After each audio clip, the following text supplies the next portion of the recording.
रिवाज बदलेगा की होर्डिंग के साथ कांग्रेस के लिए भारतीय जनता पार्टी ने एक चैलेंज देने की कोशिश की थी, क्योंकि लोकसभा के उपचुनाव में हिमाचल ने कुछ ऐसा किया जिसकी कल्पना उस समय के मौजूदा मुख्यमंत्री जयराम ठाकुर साहब को और न ही भारतीय जनता पार्टी के राष्ट्रीय अध्यक्ष नड्डा साहब को रही होगी।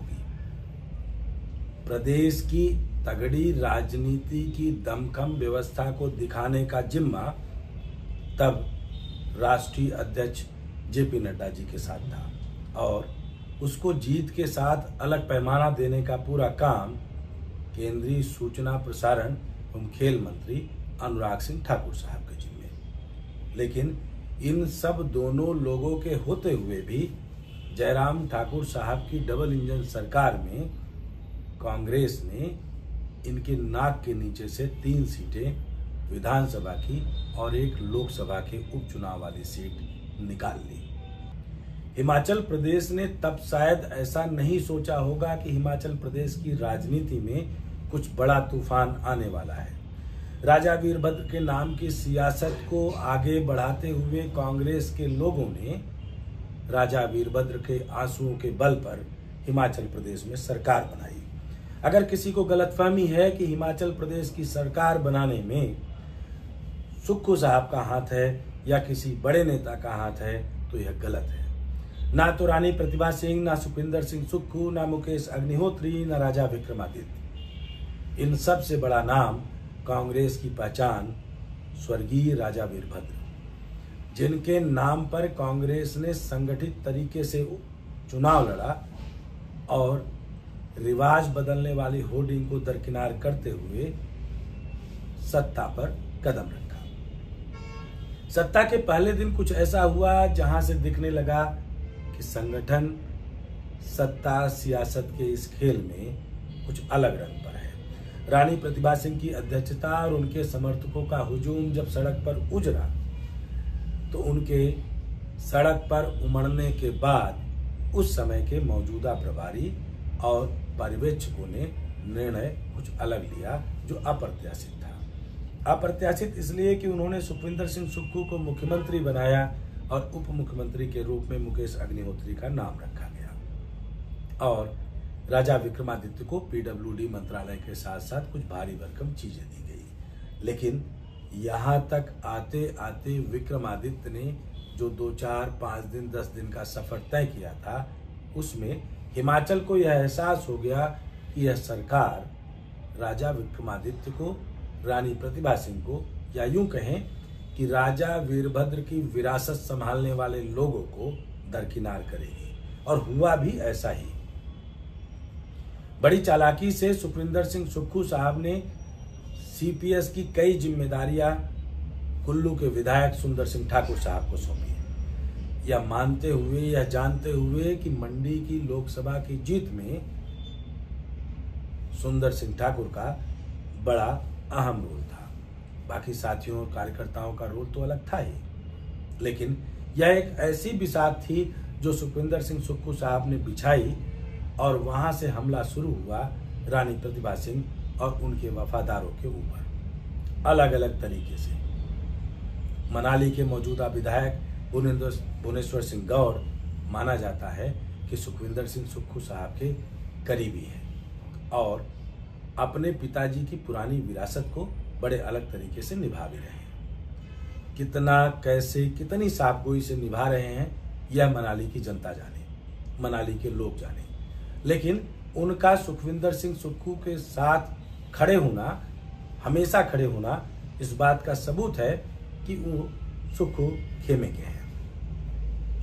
खेमे और गुटबाजी के इस दौर को समय समय पर हवा मिलती रही, लगातार मिलती रही, लेकिन यह बिफरने का दौर अब राज्यसभा के चुनाव के समय में दिखा, जहां पुराने कांग्रेसी राजा वीरभद्र के वफादार और अब भाजपाई राज्यसभा के उम्मीदवार के रूप में हर्ष महाजन ने अपनी दावेदारी रखी। दावेदारी एक कांग्रेस के पुराने वरिष्ठ नेता, बड़े वकील और सबसे अमीर राज्यसभा सांसद का एक रसूख रखने वाले व्यक्ति के सामने, यानी सिंघवी जी के सामने। खेल ऐसा हुआ कि 40 सीटों पर बैठी हुई कांग्रेस सिंघवी साहब को जिता नहीं पाई और हर्ष महाजन के साथ 6 विधायकों ने पाला बदलकर क्रॉस वोटिंग करके उनको जिता दिया। दुनिया को सबको पता है कि अब विधायक बागी हो गए। इन विधायकों ने कांग्रेस के साथ धोखा किया, लेकिन हकीकत कुछ ऐसी कि इन विधायकों के साथ रोज छल कपट हुआ करता था, रोज धोखा हुआ करता था और इस धोखे को यह विधायक शायद अंदर खाने बैठ करके सोच समझ और उसका आकलन करते रहे होंगे। जनता की अपनी उम्मीदों पर खरा उतरने की कोशिश करते हुए इन विधायकों को शायद एहसास हो गया था कि यह सुख देने वाली सरकार नए दौर की सरकार बिल्कुल नहीं है, जहां उनके लिए शायद ना तो कोई जगह है ना तो तवज्जो। एरोगेंसी में आए हुए सुखविंदर सिंह सुक्खू साहब सब कुछ भूल गए। इतने एरोगेंट कि उनको लगा कि सत्ता सियासत के सारे पैमाने उनकी 4 दीवारी के अंदर कैद है। इस कैद से निकलने में उनको समय तब लगा जब सत्ता के गलियारे में उनकी हनक को दरकिनार करते हुए यह विधायक राज्यसभा से किसी और को चुनकर लाए। उसके बाद का जो सिलसिला है वो खबरों और सुर्खियों में अलग अलग तरीके से देखा और दिखाया जा रहा है। एक तरफ तो 6 बागी विधायक अपनी सदस्यता रद्द करने की मांग को अदालतों में ले जाकर चुनौती देने और उसको वापसी करने की बात कर रहे हैं। दूसरी तरफ राजा विक्रमादित्य ने दिल्ली में डेरा डाल रखा है। उनका साफ संदेश है कि हम इन बागी विधायकों के साथ हैं। रानी प्रतिभा सिंह का यह बयान कि अयोग्य साबित करने में शायद कांग्रेस ने जल्दबाजी की, वो इस बात का इशारा है कि कुछ तो गड़बड़ है। राजा खानदान के सबसे करीबी व्यक्ति नंदलाल को चेयरमैन बनाए जाने की इतनी जल्दबाजी जो लगभग साल भर बीतने के बाद की गई, तो इस बात का इशारा है कि अब सुक्खू साहब की हेकड़ी थोड़ा टूट गई है और वो कहीं न कहीं राजा विक्रमादित्य की चौखट पर गिरकर राजा वीरभद्र की बात को बड़ा बनाकर सरकार बचाने की कोशिश कर रहे हैं। और सरकार को बचाने की इस कोशिश में शायद उनका पलीता उनके अधिकारी निपटा रहे हैं, क्योंकि जिस समय सुखविंदर सिंह सुक्खू को रवि ठाकुर जैसे विधायकों के प्रति थोड़ा सॉफ्ट कॉर्नर रखने का हुनर दिखाना था, उसी समय उनके जल महकमे के लोग, जंगलात महकमे के लोग अलग अलग कार्रवाई कर रहे हैं। सुना है वन विभाग ने रवि ठाकुर के घर का रास्ता रोक दिया है। ऐसा हिमाचल में पहली बार नहीं है।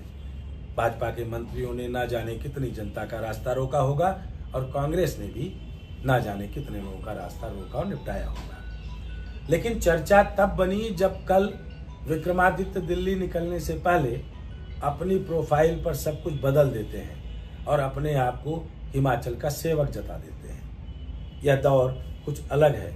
यह दौर भाजपा में जाने से पहले की दौर की कहानी है, या यूं कहें कांग्रेस में मुख्यमंत्री बदलने की पूरी तैयारी की बात है। पीडब्ल्यूडी मिनिस्टर पद को हटा देना, कांग्रेस हटा देना, हिमाचल का सेवक होना, इस बात का इशारा है कि आज की दौर में राजा विक्रमादित्य पुराने दौर में सुखविंदर सिंह सुक्खू साहब के गुरु रहे पंडित सुखराम के रास्ते पर है और यह रास्ता थोड़ा अलग है।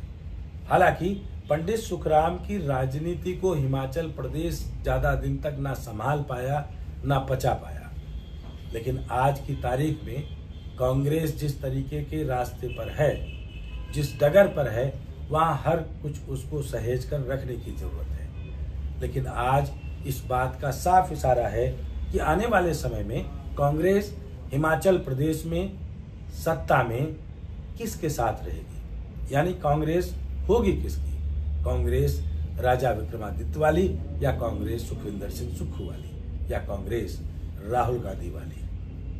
अभी लड़ाइयों का तंज अलग है, लेकिन हर तरफ हिमाचल प्रदेश के सर्द माहौल को कहीं न कहीं ये सियासी पारा गरमा रहा है और इसकी गर्माहट दिल्ली से लेके शिमला से लेके धर्मशाला तक हर कोई महसूस कर रहा है।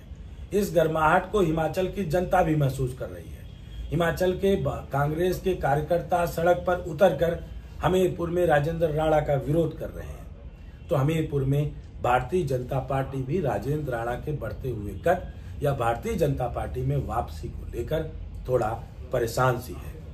इस परेशानी के पीछे कई कारण हो सकते हैं, क्योंकि अगर राजेंद्र राणा की वापसी हमीरपुर में भाजपा में होती है तो यह अनुराग ठाकुर जी के लिए, धूमल गुट के लिए शायद एक और ज्यादा नुकसान वाला संदेश देने जैसा होगा। हो सकता है कि राष्ट्रीय अध्यक्ष जेपी नड्डा साहब कुछ ऐसा सोच रहे हो। अनुराग ठाकुर की बड़ी मार्जिन वाली जीत को कम तो किया जा सकता है, लेकिन हराना शायद मुश्किल होगा। दूसरी तरफ कांग्रेस की इस बगावत का फर्क मंडी लोकसभा सीट में भी होगा। माना जाता है कि भारतीय जनता पार्टी की तरफ से कई नाम मंडी लोकसभा के रसूख में शामिल हैं। राजा महेश्वर सिंह की भी दावेदारी होगी। जयराम ठाकुर साहब के ऊपर भी कयास लगाए जा रहे थे, जो कि अब खत्म है, क्योंकि अगर सरकार बनाने की बात है तो जयराम ठाकुर साहब क्यों चाहेंगे कि वो लोकसभा में आकर चुनाव लड़े। कंगना रनावत ने अपनी दावेदारी पेश की। जयराम ठाकुर साहब ने एक साक्षात्कार में इस बात का जिक्र भी किया, लेकिन वो दावेदारी कितनी पक्की है और होगी भी नहीं होगी, इस पर अभी भी सवालिया निशान है। माना जा रहा है कि मनाली के व्यवसायी और भारतीय जनता पार्टी के नेता, वहां के नगर परिषद के अध्यक्ष चमन कपूर भी दिल्ली दरबार में डेरा डाले बैठे हैं। उनकी दावेदारी को भारतीय जनता पार्टी में गोविंद सिंह ठाकुर जैसे लोगों के होते हुए कितना पक्का बल मिलेगा, इस पे भी सवालिया निशान है। प्रयास जयराम ठाकुर से लेकर हर विधानसभा में उन्होंने ठीक ठाक तरीके से किया है, और जनता भी शायद चाहती है कि कोई ऐसा चेहरा आए जिसको उसको सहेजने की जरूरत है। अब वो चमन कपूर हैं, वो कंगना रनावत हैं, या फिर अनिल शर्मा। अनिल शर्मा के नाम पे भी विधायक की एक सीट कम होने का डर भाजपा को सताएगा, क्योंकि अल्पमत की तरफ बढ़ रही सुखविंदर सिंह सुक्खू की सरकार कब जमीन पर गिर जाए, इसका कोई अंदाजा नहीं लगाया जा सकता। क्योंकि अगर विक्रमादित्य के साथ कांग्रेस के इन 6 बागी विधायकों और 2, 4, 5 और विधायक आ जाते हैं और उन्होंने अपने पद से इस्तीफा दे दिया, तो हिमाचल का पूरा खेल बिगड़ जाएगा। 3 निर्दलीय विधायकों का बहुमत और सपोर्ट उसकी तरफ जाएगा जहां उनकी दावेदारी, जहां उनकी ताकत खुलकर दिखेगी। इसमें कहीं ना कहीं सुखविंदर सिंह सुक्खू साहब की गलतियां रही है। निगमों में बोर्ड के चेयरमैन और इन सबको बनाने की कवायद को उन्होंने लटका रखा है। ऐसे झुंझुने के रूप में घुमाते रहे हैं कि लोकसभा के बात करेंगे, विधानसभा के बात करेंगे। वो सबब बिल्कुल आज ही जा चुके हैं। मुझे लगता है कि ऐसे लोग भी बिल्कुल फिराक में होंगे कि आज नहीं तो कल वो भारतीय जनता पार्टी के साथ चले जाएं और जो कोई भी चेहरा हो उसको जिताकर सत्ता की चाशनी में थोड़ी बहुत मिठास अपनी तरफ ले पाए। हिमाचल की सरकार, हिमाचल का संगठन इस समय दोनों अलग अलग राह पर हैं। दिल्ली की सियासत संभालने वाले लोग अलग अलग जुबान में बात कर रहे हैं। अब यह संभलेगा कैसे, यह अपने आप में सवालिया निशान है। देखते रहिए, जुड़े रहिए, लाइक, कमेंट और सब्सक्राइब करना ना भूलिए। नमस्कार।